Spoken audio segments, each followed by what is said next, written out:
Hello friends, welcome to the class. നമ്മൾ ഇന്ന് 9th standard social studies chapter 1 part 2 ആണ് നോക്കുന്നത്. നമ്മൾ ഈസ്റ്റേൺ റോമൻ എംപയറും വെസ്റ്റേൺ റോമൻ എംപയറും ഒക്കെ പറഞ്ഞു. ഇനി നോക്കാനുള്ളത് ദ അറബ് എംപയർ ആണ്. The region which included Iraq, Iran and Saudi Arabia was known as Arabia. The Arabs made outstanding contributions to the medieval period. The contribution of the Arabs in the realm of culture was already discussed in the previous classes. ഇവിടെ എന്തിനെ പറ്റിയാണ് പറയുന്നത്? Arab എംപയറിനെ പറ്റിയിട്ടാണ് പറയുന്നത്. Arab എംപയറിൽ ഏതൊക്കെ regions ഉൾപ്പെട്ടിരുന്നു? Iraq, Iran, Saudi Arabia ആയിരുന്നു അറേബ്യയിൽ ഉൾപ്പെട്ടിരുന്നത്. They made outstanding contribution to the medieval period.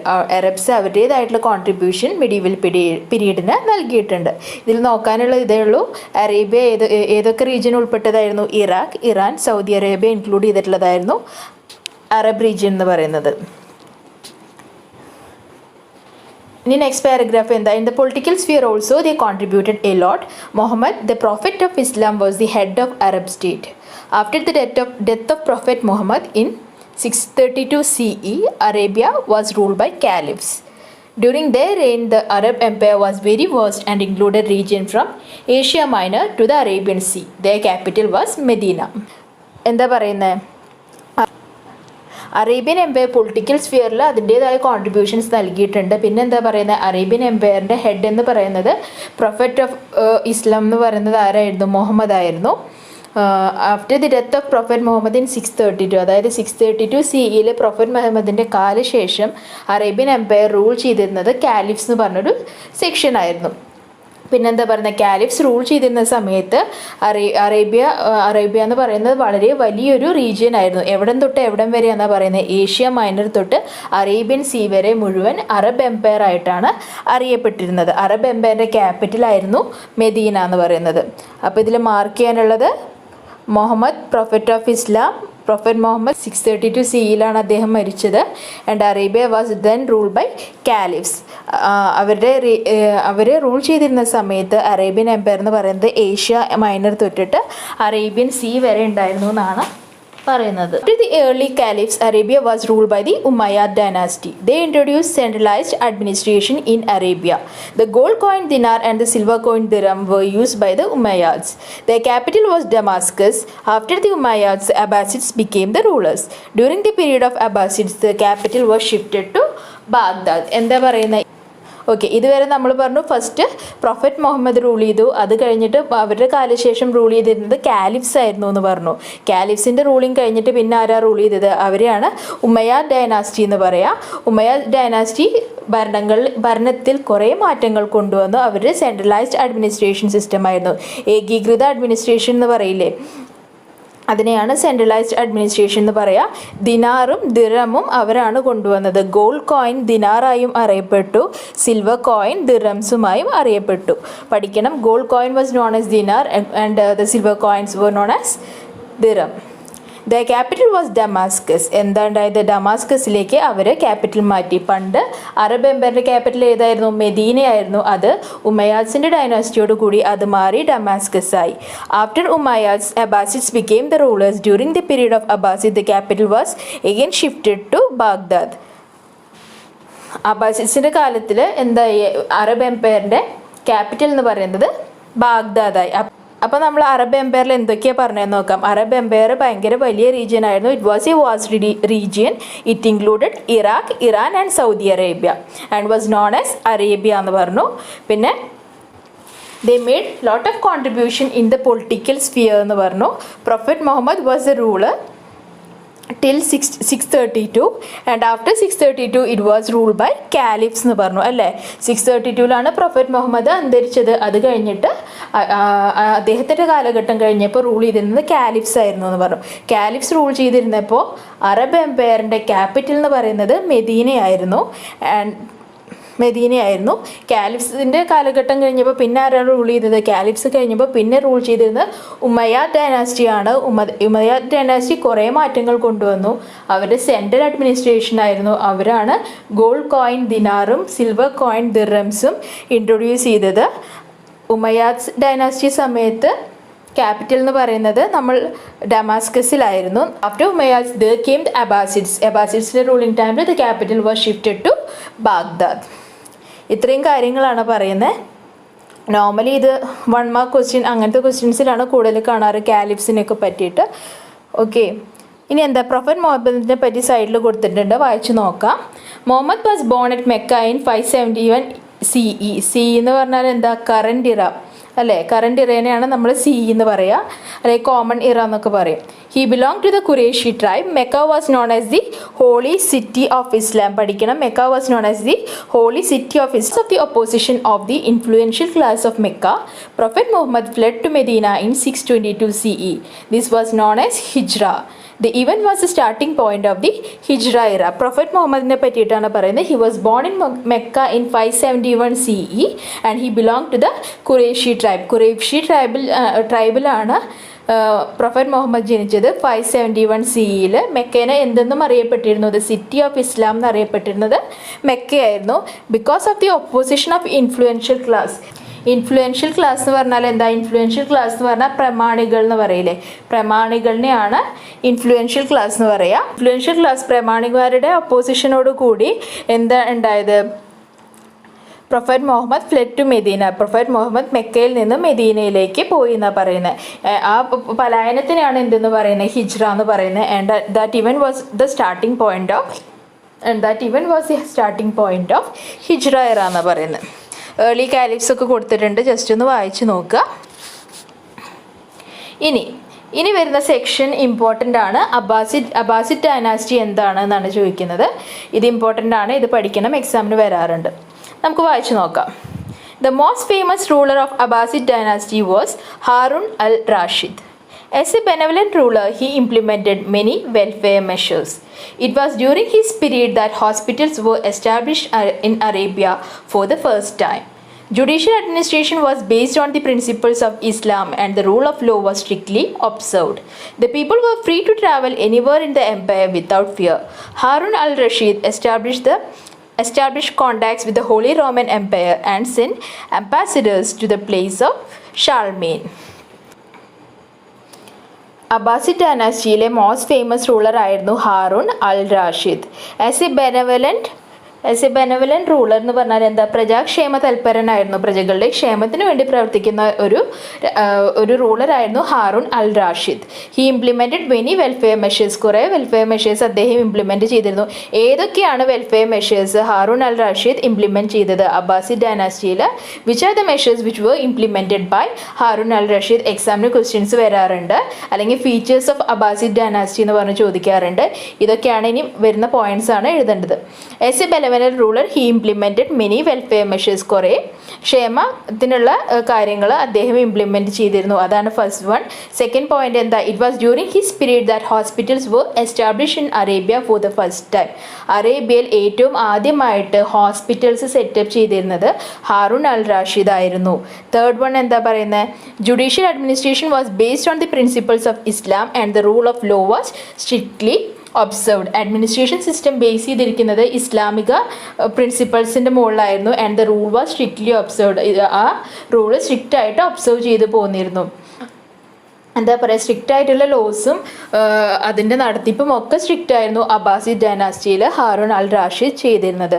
ചെറിയ ചെറിയ തെറ്റുകൾക്ക് പോലും നല്ല കഠിനമായ ശിക്ഷകൾ കൊടുത്തിരുന്നു എന്നാണ് പറയപ്പെടുന്നത്. The people were free to travel anywhere in the empire without fear. എന്താണ്, ഫ്രീഡം ഓഫ് മൂവ്മെൻറ്റ് ഉണ്ടായിരുന്നു ആൾക്കാർക്ക്. വിത്തിൻ ദ എംപയർ എവിടെ വേണമെങ്കിൽ ട്രാവൽ ചെയ്യാനുള്ള ഫ്രീഡം ഉണ്ടായിരുന്നു. ലാസ്റ്റ് വൺ എന്താ പറയുന്നത്, Haroon al Rashid establish contacts വിത്ത്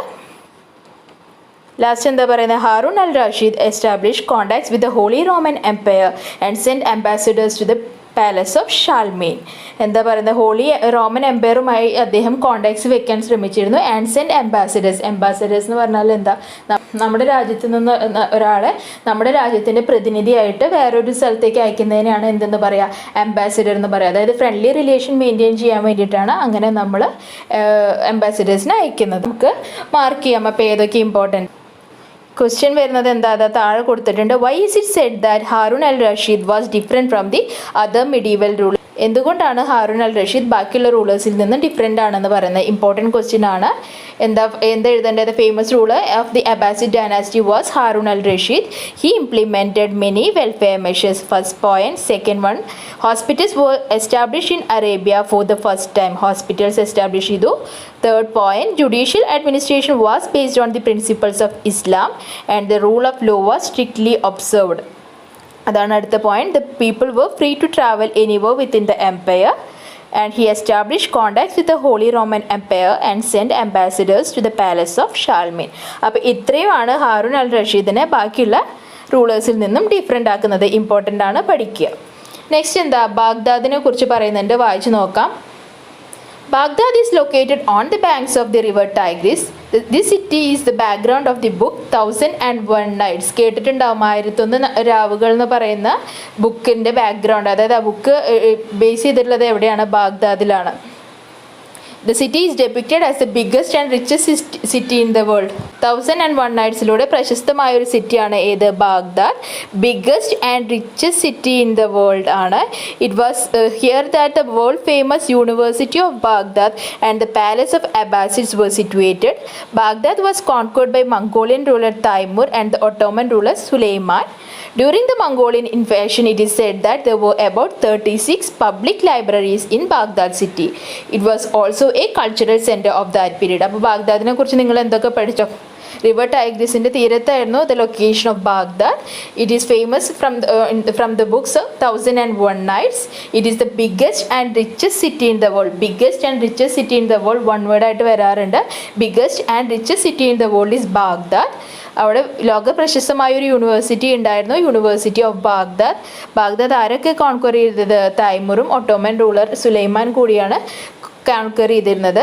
ആ മംഗോളിയൻ ഇൻവേഷൻ്റെ സമയത്ത് ബാഗ്ദാദിൽ 36ഓളം ലൈബ്രറികൾ പ്രവർത്തിച്ചിരുന്നു എന്നാണ് പറയപ്പെടുന്നത്. ഓക്കെ, അപ്പോൾ ഇതിൽ ഇമ്പോർട്ടൻ്റ് എന്ന് പറയുന്ന അബ്ബാസിഡ് ഡൈനാസ്റ്റിയും why is it said that Harun al Rashid was different from the medieval rulers, അതാണ് ഇമ്പോർട്ടൻ്റ്. നെക്സ്റ്റ് പറയുന്നത് എന്താ? The Ottoman Empire. എന്താ കൊടുത്തിട്ടുള്ളത്? What is the reason for the downfall of the Eastern Roman Empire? With the capture of Constantinople in 1453 CE by the Turkish leader Muhammad II, the Ottoman Empire was strengthened. Then many territories of Eastern Roman Empire had become the part of Ottoman Empire. എന്താ പറയുന്നത്? Constantinople 1453 Muhammad second പിടിച്ചടക്കി. അതോടുകൂടി Ottoman Empire എന്താ പറയുക, ഒന്നും കൂടി ശക്തി പ്രാപിച്ചു എന്നാണ് പറയുന്നത്. ഈസ്റ്റേൺ എംപയറിൻ്റെ ഒട്ടുമിക്ക ഭാഗങ്ങളും അപ്പോൾ ഒട്ടോമൻ എംപയർ കീഴടക്കിയിരുന്നു. The Ottoman Empire reached its zenith during the time of Suleiman. Ottoman Empire ഏറ്റവും കൂടുതൽ ശക്തി പ്രാപിച്ചത് ആരുടെ കാലഘട്ടത്തിലാണ്? സുലൈമാൻ റൂൾ ചെയ്തിരുന്ന കാലഘട്ടത്തിലാണ്.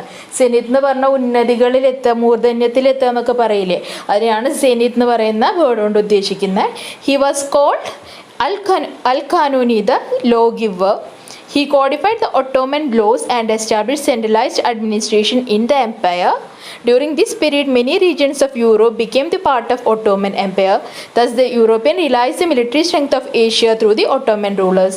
Ottoman Empire disintegrated after the First World War. എന്താ പറയുന്നത്? സുലൈമാൻ റൂൾ ചെയ്തപ്പോഴായിരുന്നു ഒട്ടോമൻ എംപയർ ഏറ്റവും കൂടുതൽ ശക്തി പ്രാപിച്ചത്. He was called the al Qanuni. പഠിക്കണം, വൺ വേർഡ് വരാറുണ്ട്. He was known as the al Qanuni, law giver. Ottoman ലോസിനൊക്കെ ക്രോഡീകരിച്ചിട്ട് ഒരു സെൻട്രലൈസ്ഡ് അഡ്മിനിസ്ട്രേഷൻ സിസ്റ്റം ആ എംപയറിൽ നടപ്പാക്കി. ഇതിലെന്തൊക്കെയാണ് പറയുന്നത്? ഒട്ടോമൻ എംപയർ ഏറ്റവും കൂടുതൽ ശക്തി പ്രാപിച്ചത് സുലൈമാൻ്റെ കീഴിലായിരുന്നു. He was called al ഖാനൂനി. അദ്ദേഹം അൽ ഖാനൂനി എന്നാണ് അറിയപ്പെട്ടിരുന്നത്. അൽ ഖാനൂനി എന്ന് പറഞ്ഞാൽ അത് ലോ ഗിവർ. പിന്നെ എന്താ ചെയ്തത്? ഒട്ടോമൻ കുറേ ലോസ് ക്രോഡീകരിച്ചിട്ട് അദ്ദേഹം സെൻട്രലൈസ്ഡ് അഡ്മിനിസ്ട്രേഷൻ നടപ്പാക്കിയിരുന്നു. ഈ കാലഘട്ടത്തിലാണ് യൂറോപ്പിലെ പല ഭാഗങ്ങളും ഒട്ടോമൻ എംപയറിന് കീഴിലായി വന്നത്. അപ്പോൾ യൂറോപ്യൻസിന് എന്ത് മനസ്സിലായി? അവരുടെ മിലിറ്ററിയുടെ ശക്തി മനസ്സിലായി. ഫസ്റ്റ് വേൾഡ് വാറിന് ശേഷം ഒട്ടോമൻ എംപയർ എന്താ ചെയ്യുന്നത്? ഒട്ടോമൻ എംപയർ നശിച്ചു എന്നാണ് പറയുന്നത്. അപ്പോൾ ഇതിൽ ഇമ്പോർട്ടൻ്റ് ആയിട്ട് നോക്കേണ്ടത് അൽ ഖാനൂനി ഏതാ? ഒട്ടോമൻ എംപയർ ഏറ്റവും കൂടുതൽ ശക്തി പ്രാപിച്ചത് സുലൈമാൻ്റെ റൂളിംഗ് ടൈമിലായിരുന്നു. അത്രയാണ് ഇതിൽ നോക്കാനുള്ളത്. ആ 2 പോയിന്റ്സ് നോക്കുക.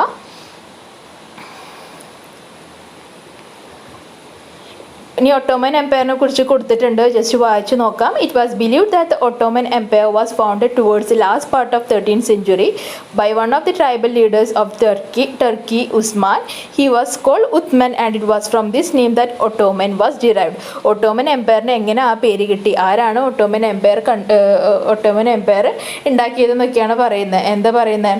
It was founded towards 13th century അവസാനത്തോടു കൂടിയാണ് ഒട്ടോമൻ എംപയർ ഉണ്ടാക്കിയത് by one of the tribal leaders, അതായത് ഈ ഗോത്രവർഗത്തിൻ്റെ തലവനായ ഉസ്മാനാണ് ഈ ഒട്ടോമൻ എംപയർ എന്ന് പറഞ്ഞൊരു സാമ്രാജ്യം ഉണ്ടാക്കിയത്. അദ്ദേഹം അറിയപ്പെട്ടിരുന്നത് ഉത്മൻ എന്നായിരുന്നു. അദ്ദേഹത്തിൻ്റെ നെയിമിൽ നിന്നാണ് ഈ ഒട്ടോമൻ എംപയർ എന്നുള്ള പേര് വന്നത്. നെക്സ്റ്റ് നോക്കാനുള്ളത് ഏതാ? Mongol empire. Mongolia is a region between Russia and China in Central Asia. It is a region characterized by vast meadows, deserts and mountains. The climate of Mongolia is extreme, severely hot in summer and extremely cold in winter. Mongols were nomads who lived in tents. There were different tribes among the Mongols who always roamed around on horses. It was Genghis Khan who unified them and founded the Mongolian Empire. അവിടെ വരെ നമുക്ക് നോക്കാം. Mongolia റഷ്യയുടെയും ചൈനയുടെയും ഇടയിലായിരുന്നു Mongolia situate ചെയ്തിരുന്നത്. Mongolia central ഏഷ്യയിലായിരുന്നു. മംഗോളിയയുടെ ക്യാരക്ടറിസ്റ്റിക്സാണ് പിന്നെ പറയുന്നത്. എങ്ങനെയായിരുന്നു ആ എംപയർ കാണാൻ എന്ന് പറയുന്നത് ക്യാരക്ടറൈസ്ഡ് ബൈ വാസ് മീഡോസ്, നല്ലവണ്ണം പുൽമേടുകൾ ഉണ്ടായിരുന്ന ഒരു സ്ഥലമായിരുന്നു. അതുപോലെ തന്നെ മരുഭൂമിയും മലകളും ഒക്കെ ഉണ്ടായിരുന്നു. നെക്സ്റ്റ് പറയുന്നത് എന്താ? മംഗോളിയയുടെ ക്ലൈമറ്റ് ആണ് പറയുന്നത്. ഡെസേർട്സ് ഉണ്ടാവും എന്ന് പറയുമ്പോൾ നമുക്ക് എന്തറിയാം? It will be extremely hot in summer and extremely cold in winter. Summer കാലഘട്ടത്തിൽ ഭയങ്കര ചൂടായിരിക്കും, വിൻ്റർ ആകുമ്പോൾ എക്സ്ട്രീം ആയിട്ടുള്ള തണുപ്പായിരിക്കും. മംഗോൾസ് എന്ന് പറഞ്ഞാൽ ആരാ? Mongol Empire. മംഗോൾസ് എന്ന് പറഞ്ഞാൽ ഉദ്ദേശിക്കുന്നത് നോമാഡ്സിനെയാണ്, അതായത് ഈ നാടോടികളിനെയാണ് നമ്മൾ മംഗോൾസ് എന്ന് പറയുക. And they use to live in ടെൻസിലാണ് അവർ ജീവിച്ചിരുന്നത്. മംഗോൾസിൻ്റെ ഇടയിൽ തന്നെ പലതരം ട്രൈബ്സ് ഉണ്ടായിരുന്നു. നമുക്കറിയാം, ഓരോ ട്രൈബ്സ് അല്ലെങ്കിൽ ഓരോ ഗ്രൂപ്പിൻ്റെ ഇടയിലും കുഞ്ഞു കുഞ്ഞു ഇന്നർ ഗ്രൂപ്പ്സ് ഉണ്ടാവും. അവരെപ്പോഴും ഇങ്ങനെ ഹോസിൻ്റെ മുകളിൽ ഇങ്ങനെ റോന്ത് ചുറ്റി നടന്നിരുന്നു എന്നാണ് പറയുന്നത്.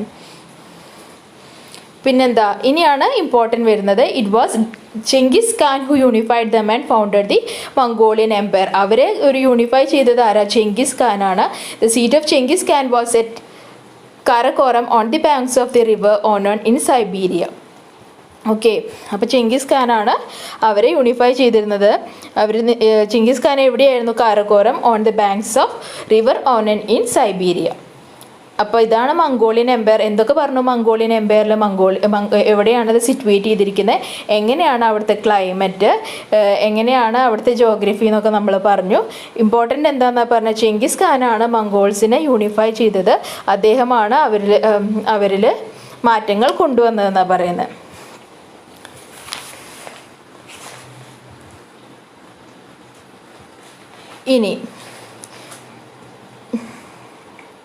ഇനി പറയുന്ന പാരഗ്രാഫ് ഇമ്പോർട്ടൻ്റ് ആണ്. Features of the army of Genghis Khan ചോദിക്കാറുണ്ട്, അല്ലെങ്കിൽ ഇമ്പോർട്ടൻ്റ് ആണ്, എന്തായാലും പഠിക്കണം. നമുക്ക് മാർക്ക് ചെയ്ത് പോവാം.